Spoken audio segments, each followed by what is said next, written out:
Bismillahirrahmanirrahim. In this video, we will discuss our frontal sinus, which is better developed in males. Location of this sinus is majorly in the frontal bone, as I showed you, and it is deep to the superciliary arch. When you are studying the frontal bone, you get to know about these very much similar to your eyebrow shaped arches, which are known as the superciliary arches. So the frontal sinus is even deep to the superciliary arch, and if there is this eyebrow like this, so it is on the medial end of the eyebrow as well as on the medial part of the roof of orbit.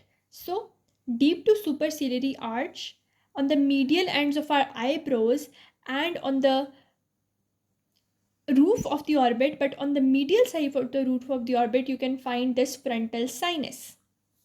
Then opening of the frontal sinus is ostium into the lateral wall of the nose. If this is the lateral wall of the nose, and as I told you that these are the turbinates or the concha, they are superior, middle and inferior concha, and the spaces between them are, this is the superior meatus, this is the inferior middle meatus, and this is the inferior meatus, and this one above was the sphenoethmoidal recess.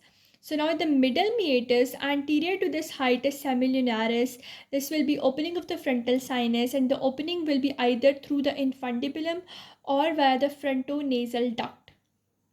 And as I told you, because they are two in number, so they are right and left, and they are also unequal in size, which I have clearly demonstrated in this diagram. Also, they are very much similar in their height, their width, and their anteroposterior depth, that is 2.5 centimeters. And similar to the explanation that we did in the first thing, that they are rudimentary or absent at birth, develop around 7 to 8 years, and then they are completely functional or maximum at their size in the after puberty. And now one thing that you need to know about them is,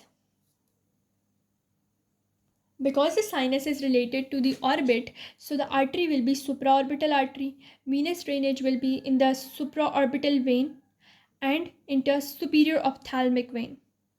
Supraorbital and superior ophthalmic vein. The nerve supply will be also from the supraorbital nerve, and lymphatic drainage will be in the submandibular lymph nodes. With that, we are done with the frontal sinus and everything related to it, its opening and everything. In the next video, we will discuss our second sinus, that is the maxillary sinus.